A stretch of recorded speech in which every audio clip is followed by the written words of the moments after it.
with me. It's connecting.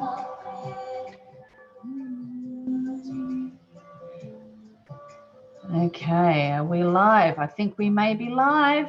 I've got a live on Facebook showing on my screen. Yay! Good morning, everybody. This is so exciting to have our first episode. And it's my birthday, so what a beautiful way to celebrate this life in midlife. It's just incredible. I'm just hoping, welcome if you're jumping on. Hey, good morning, Shell. How are you, darling? And thank you for the birthday, love. Thank you. So I've got, obviously we're streaming here on Zoom as well, and I've got the Facebook on my phone because there will be delays in the transmission. So without holding this up, I guess, anymore, I'm just going to turn my music down. I love music. It makes me very happy. Yes. Yeah, so this is the beautiful Jan Williams. Thank you so much for being part of our episode number 1. I'm so grateful that you are willing to show up, be seen, and to share your heart with all of us. Our wisdom is in our stories, and this is very ancient, that we used to sit around and we used to share stories of wisdom, and that would be passed down, from generation to generation. And a lot of that has stopped now.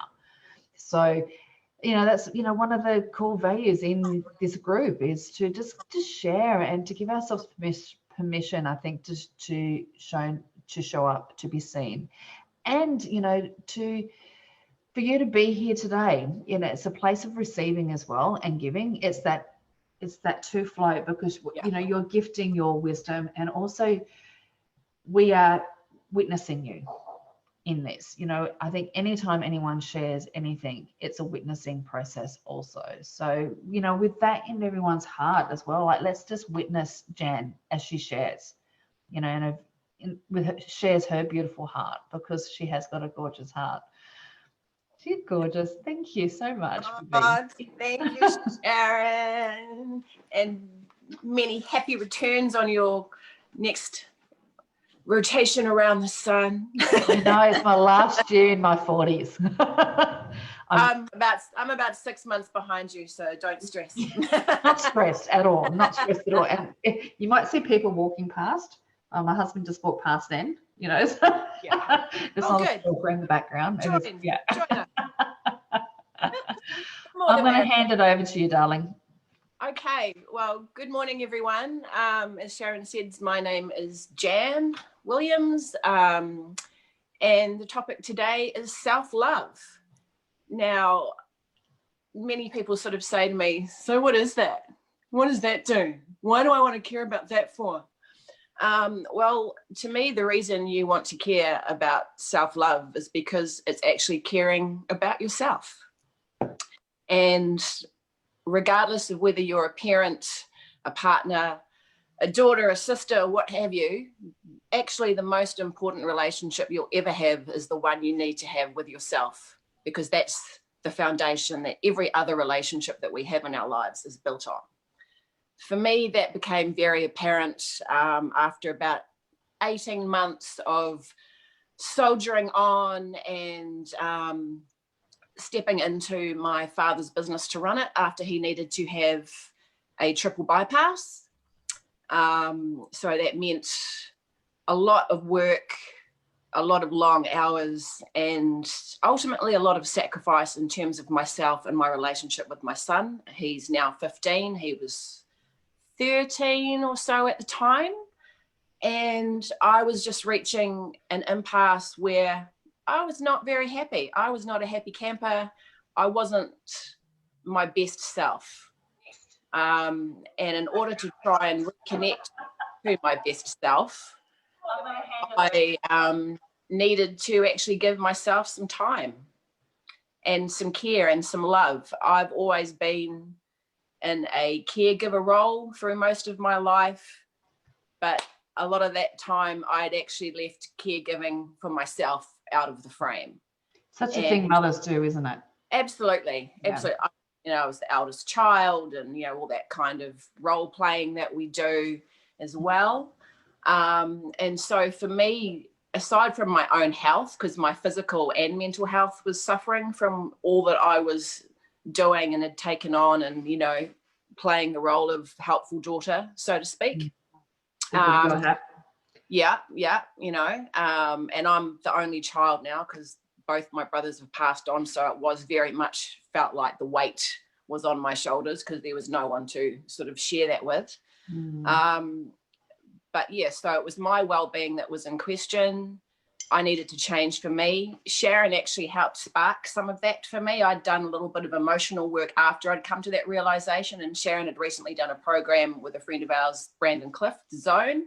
And I knew once I'd shifted some of the emotional weight, I needed to give my body a bit of a jump start. So I did his 30-day program, and it's all pretty much followed on from there. My teenager, a couple of weeks into that program, joined in to a large degree, which was awesome. And that was kind of the start of us having our mother-son gym dates, reestablishing a positive connection, some quality time, and both of us actually, you know, giving to ourselves at the same time.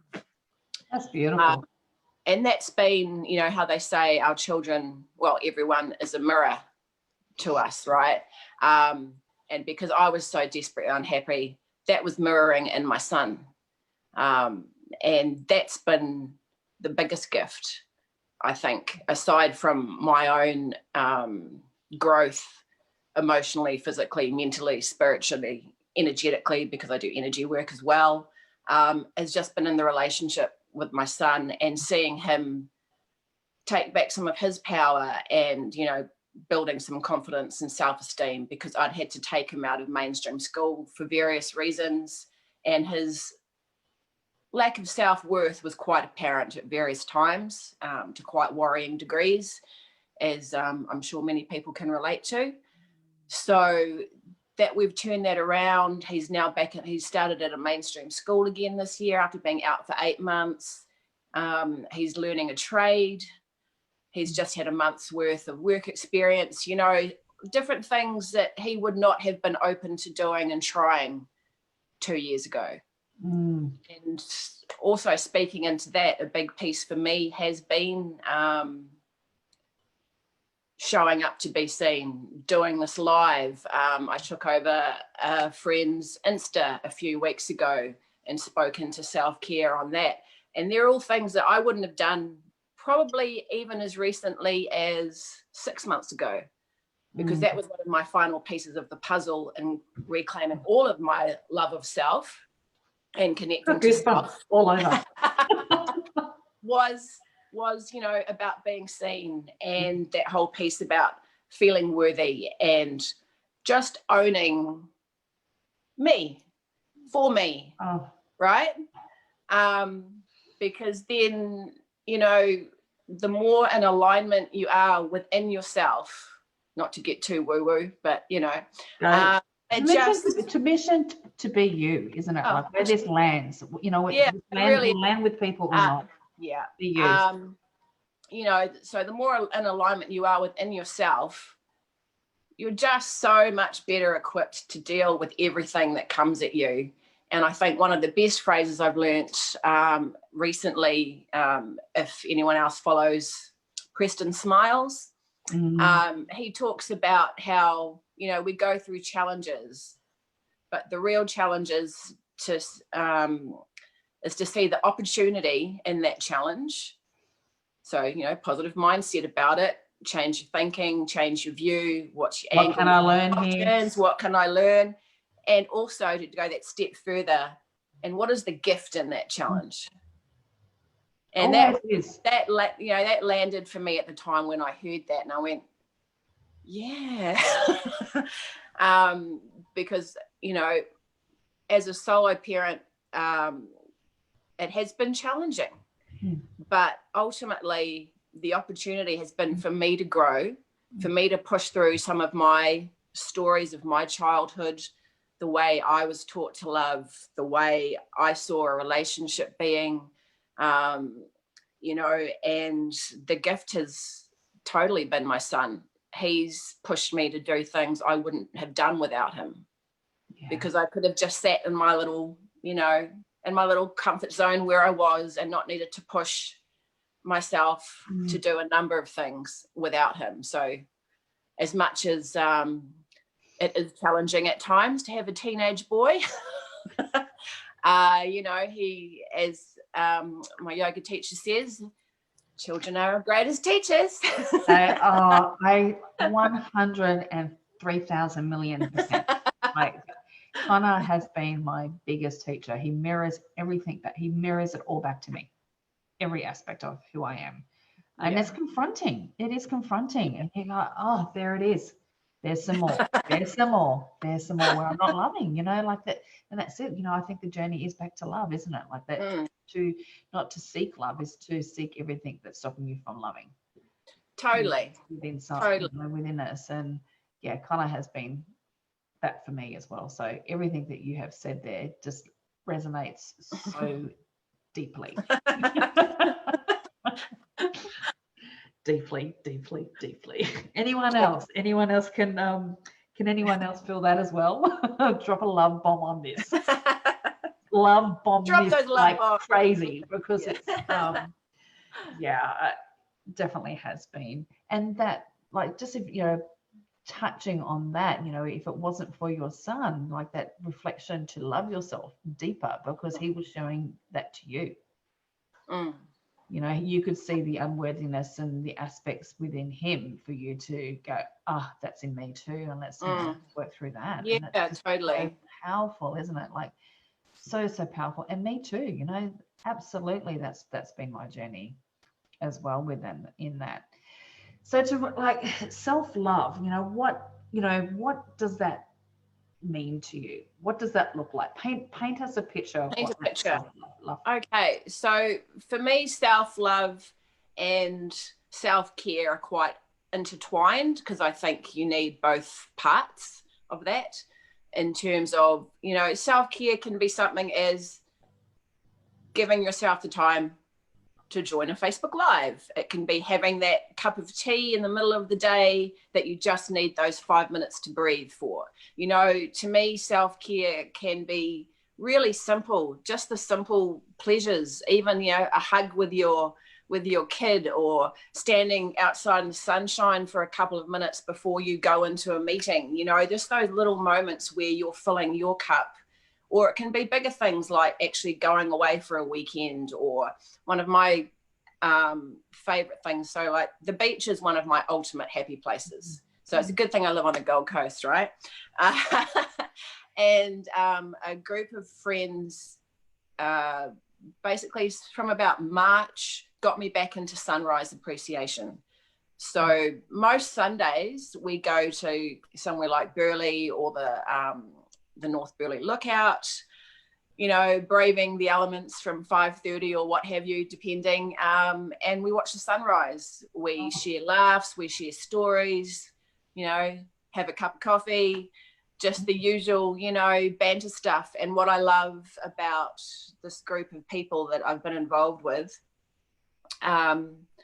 it's that we can share stories. It's that we can be vulnerable with each other, and we know that it's not going to get thrown back in our faces as it can, because that to me is a block a lot of people have when they want to share and they need to share, for someone to listen to them, to help release some of the weight of the emotion they're carrying. Yeah. But it's that fear of that then being used against them that stops them, Yes, the fear of the judgment, and to be later on. Yeah, 100%. And gossiped about, and all that sort of stuff. And that's been, I can relate to that too, like that being a wound within me in regards to that, and it's that self-worth and not being able to stand in my own power, and not so much care about what others are thinking so much, and being really discerning on who we share that with. Totally. And how we share that, and like it, and there's still layers. There's so many layers to that. Like I reflect on, like 12 months ago, I had a girls' weekend away with some girlfriends from school, and this little girl within me just came out, like had a little tantrum, and it was all because I wanted to be seen in a really different way than what I had been seen back then, Yeah. And how that was going to be perceived. Sure. And and it was this wound that was coming up, like this little frantic little girl. And there was all this trust underneath this, and all the fixing and all the mush that comes up, within that, and it comes forth so fast, doesn't it? But that Sunday morning is like, I used to call that church to me. Sunday morning, like I'm going to church this morning. Yeah. And that was my Sunday morning, because it was that sacred place that you could be with yourself and with others if they were showing up with you. And it fills your cup up and recharged it for the week. Like church was, like church is for so many people. It's that inspiration that people get. They feel connected to something bigger than what they are. And that's what the beach does for me too. Yeah. It connects. Pretty much. It's my ultimate grounding place for me. As soon as my toes are in the sand and then I'm at the water's edge, I just feel that from my crown to my toes, and I'm just like, Same. And I haven't been doing it, Jan. Like, truly, I have not been doing it. And I said to my husband last week, and I said, I need to go back to the beach. I have stopped my church on a Sunday, because I just get up early with the dog. I'd go down to the beach dog, and we just go for a walk, and I'd be up at the crack of dawn. Like, it's the only day that I get up like stupid early. And get down to the beach. So you've inspired me to again, like, there's that. We'll do it. Let's do it. Yes, 100%. It's so you're painted the picture of what self-care looks like. Looks pretty grand. Looks pretty gorgeous. And it doesn't have to be anything massive. Like, it's nothing costs money.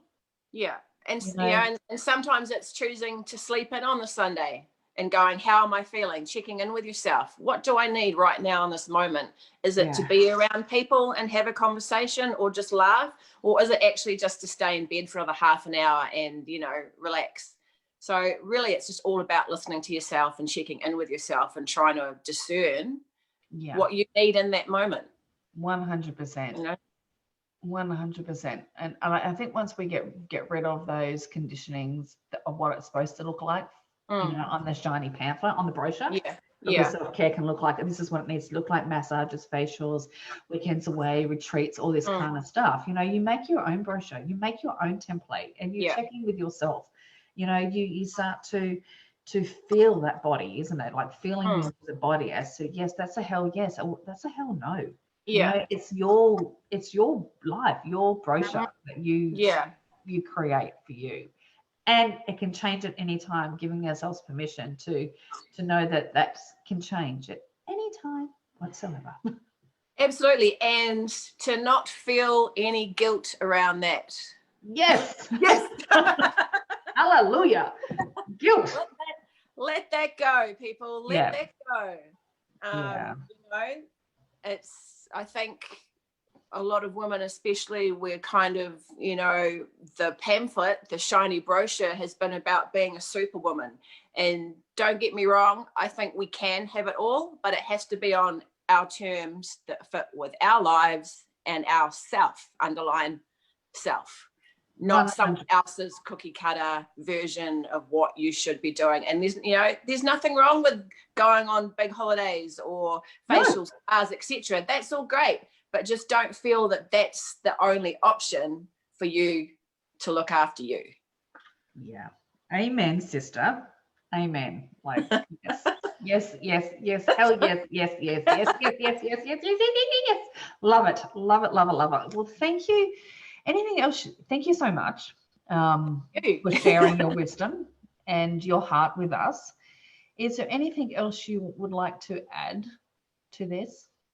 If there's a message that you could leave our beautiful audience with. Just to remember, it's a journey, right? And sometimes that journey will resemble a roller coaster, much like most of this year. Pivoting, adapting, all of those things. But I think as long as you have that connection with yourself and you're refilling your cup regularly, weekly, you know, or even just a little daily ritual, morning or night, whichever works best for your routine, that just helps us move through, you know, with a bit more ease and grace and less stress, because that'll get you every time and starts all the stories going and wounds come up. So, you know, the journey, try to enjoy it. And in terms of learning things, know that they're sneaky in terms of you will deal with it from one perspective, and then as you go along, sometimes it comes at you from another perspective, and you go, I thought I dealt with you. Layers. layers. Beautiful. I love that. And I'm just going to finish it off too, because I'm not, you know, there's a lot of different people in this group that this may be the first conversation that they've had in regards to what self-care looks like. And I love the analogy of the air hostess that always says, put your mask on first before you put it on your children, your husband, your friends, your everything else. Because if your cup is not full, and if you are not fulfilled within, you can't give from an empty cup. And that's the image, that's the picture. And I will put a link down in this live as well, you know, just from, you know, the jar, you know, filling the cup up, the pebbles, and just so you get another perspective or another visual. If you're a visual person, you really get a visual on what that looks like, because that was mind-blowing for me, because I was not brought up to fill up my cup first. You know, that was really called selfish. You were very selfish if you did that. And now I call it selfish if you don't, because you're really giving everybody else the shit. And that's true. Like, if my cup's not full, everyone will cop it. Like, that's the reality of it. If I fill up my cup, I turn up better, and I can give from a fuller cup. And, you know, and that's as the air hostess says, put your mask on first. Absolutely. You can give from love, lack. Yes. Beautiful.